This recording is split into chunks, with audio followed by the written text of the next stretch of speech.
Hey everyone, Dave with the Spillproof podcast. Just want to let you know we are still going to be posting our podcast episodes up on our YouTube channel, but we're going to be doing it a little bit differently. Instead of putting the full episode on there, what we're going to do is put small snippets of it, maybe some of the highlights, things like that. And then if you like what you heard, you can check us out where our podcast can be found. So right now, our podcast can be found at Apple Podcasts, Spotify, Google Podcasts, Amazon Music, iHeartRadio, and Pandora. So if you like what you heard, check us out, Spillproof Podcast. You can write to us at spillproofpodcast@gmail.com. We love to hear your feedback or throw some stuff in the comments. Thanks, and thanks for listening. Hi, I'm Dave. And I'm Becky, and we're parents to two little kids. Parenting isn't always easy. There are ups and downs, good days and bad days, days with way too much TV, and days with lots of laughter. Moments where you just feel overwhelmed, and moments where you've never felt more proud. At the end of the day, parenting is super rewarding, but also super hard. This podcast is for all the parents out there who feel like they have no idea what they're doing, because we're right there with you. This is the Spillproof Podcast.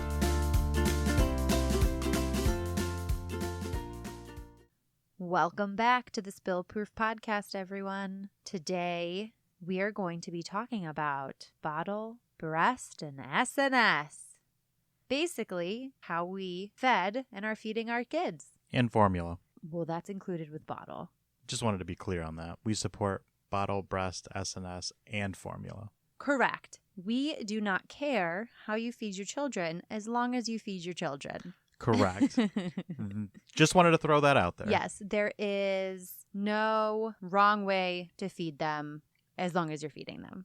Correct. Yes. Formula's cool. Breastfeeding is cool. Bottle's awesome. Bottle's cool. SNS, if you like to do that, more power to you. You're probably an Amazon woman. Sorry, Yeah. you said that and all I was thinking was shopping on Amazon. I started to think of Wonder Woman. Amazonian? Oh, that's right. Yes, she's an Amazonian. Okay. Because you said that, and again, I just thought shopping on Amazon? Because that's everybody. Yeah, Wonder Woman.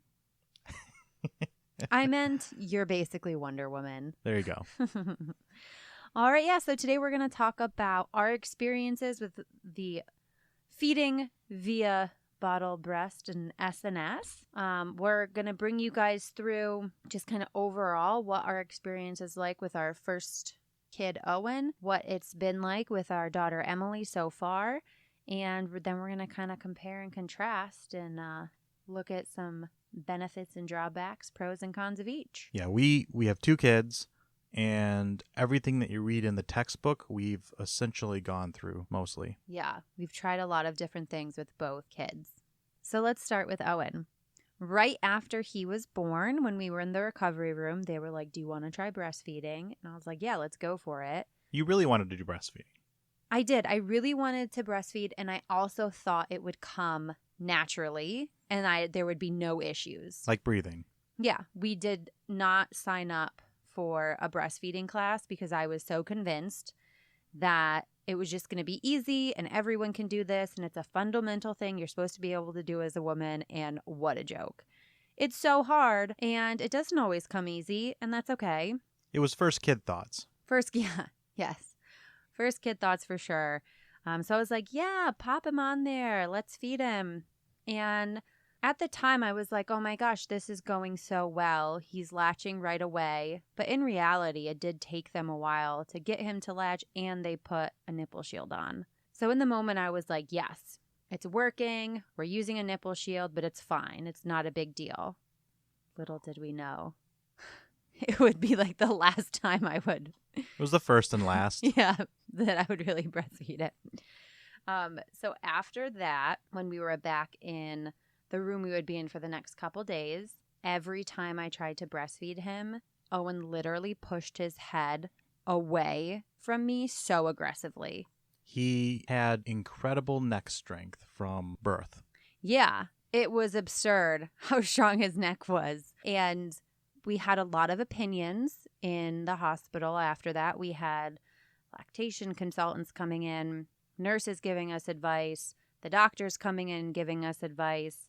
Everybody was pushing towards making breastfeeding work. Yes, which, I mean, lactation consultants, that's their job, is They to have an help you agenda. with that.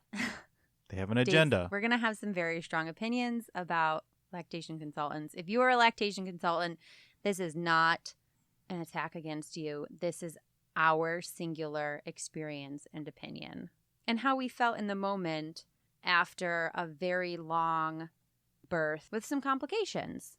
So we were first-time parents, some hiccups during the birth.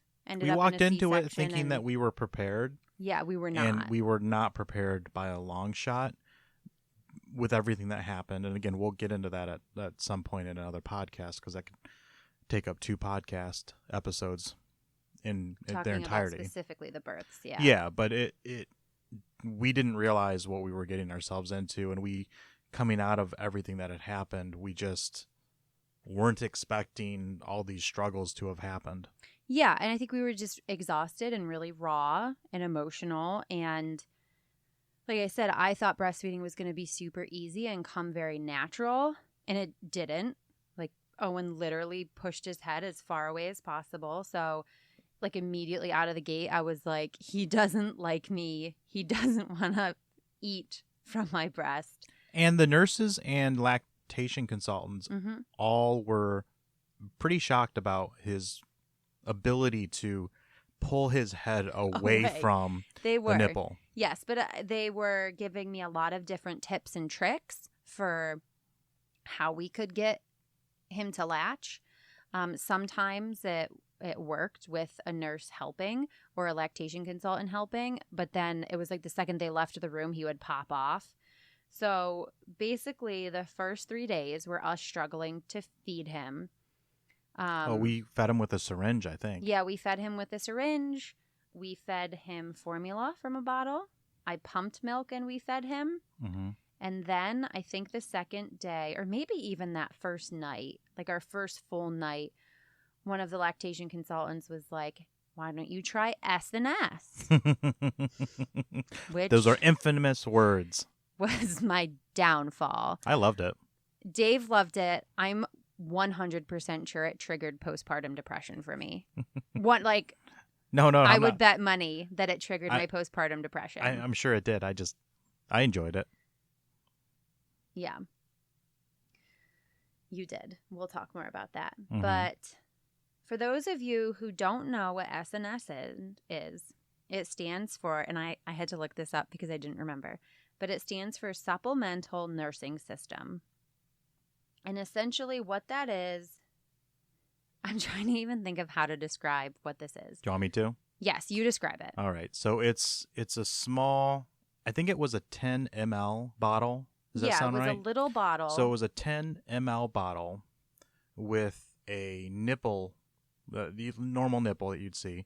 But instead of it being with a hole at the top, there was a 6 to 7 inch tube coming off of it with a clamp on it. Like a really tiny tube like a catheter tube. Yeah. Right? Yeah. Yeah.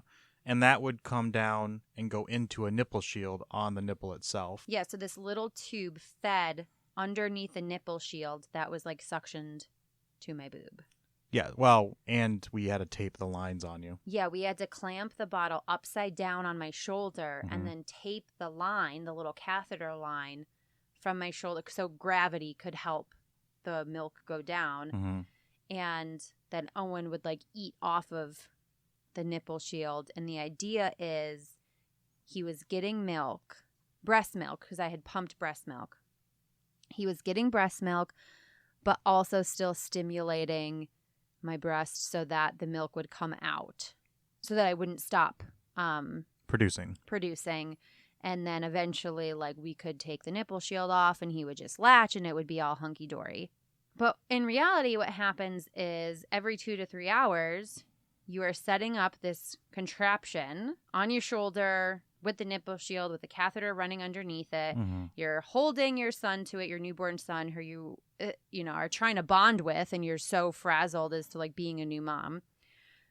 You're trying to get them to latch onto that.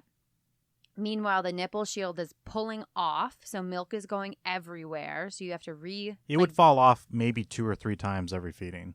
minimum. Mhm. Like on a good feeding, it would fall off 2 to 3 times. So then you have to dry yourself off, put it back on. And then after that, supplement him with either pumped breast milk in a bottle or formula in a bottle just to Mhm. make sure that he got enough. And then throw all of that in a bin with soap and warm soap and water.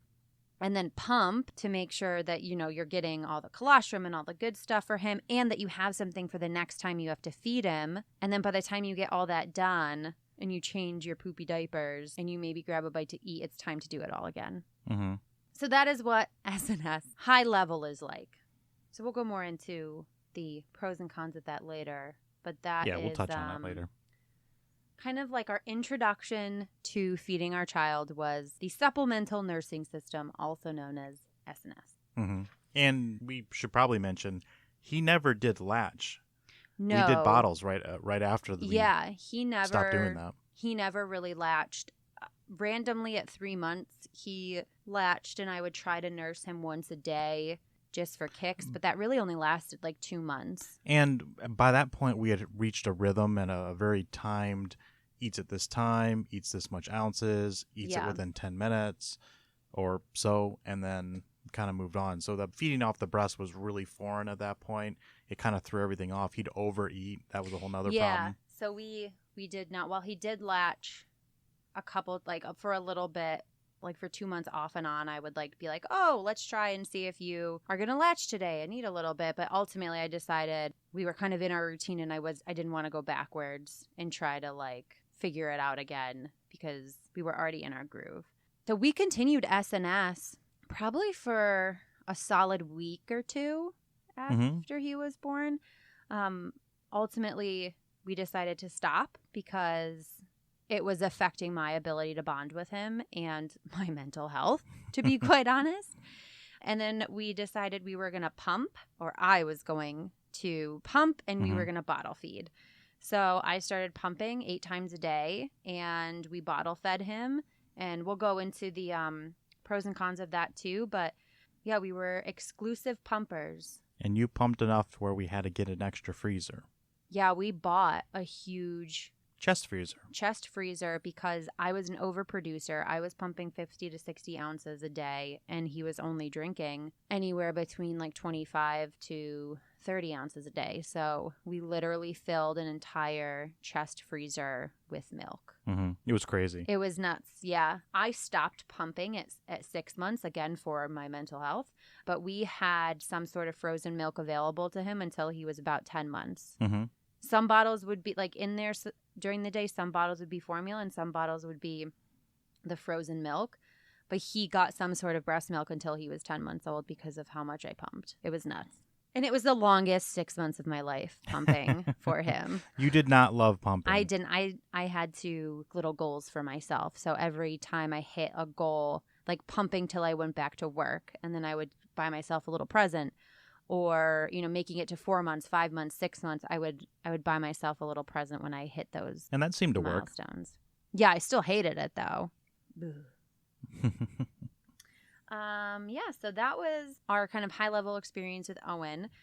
So when we got pregnant again, we went into it we're going to try to breastfeed, but if I have to pump, I have to pump. And we knew what to expect at the point if it didn't work. If I have to be an exclusive pumper again, I'm only going to do it for 6 months again. And I had made a deal with myself that I was going to try to not be an overproducer because it was just really hard, that much pumping all day, every day. So plus we don't have the storage anymore because the freezer broke. Yeah. So I was I'm not going to worry about producing enough to get her to 10 months. I was just going to be as long as I can produce enough to give her something every day, even if we have to supplement with formula a little bit, that was my goal. But I was hoping that we could breastfeed, but I had no expectations. I was we'll just see what happens. And if I have to pump, I have to pump. And if we get a month or 2 into it and it's affecting my mental health, we'll just formula feed. And that was how we both went into it. 100%. And by chance, it happened. Em breastfeeds beautifully. She latched immediately. She latched right away. Had a very strong latch. Yes, I knew right away it was different. But yeah, her latch was so much better And I think I remember, like, I distinctly remember looking over at you and going, she's going to do it. She's going to breastfeed. We got this. And she was great throughout our whole time in the hospital. Like I said, with Owen, we had several lactation consultants come in throughout our hospital stay. We had one come in the second time, and we had decided we were basically going to, before we went to the hospital, we had decided together we were going to, like, respectfully decline that they assist, just because we had had a not so great experience in the past. They almost dropped our baby. Thanks for listening to the snippet of this episode. Full episodes can be found on Apple Podcasts, Spotify, Google Podcasts, Amazon Music, iHeartRadio, and Pandora. As always, we love feedback. Throw it in the comments or write to us at spillproofpodcast@gmail.com. Thanks for listening.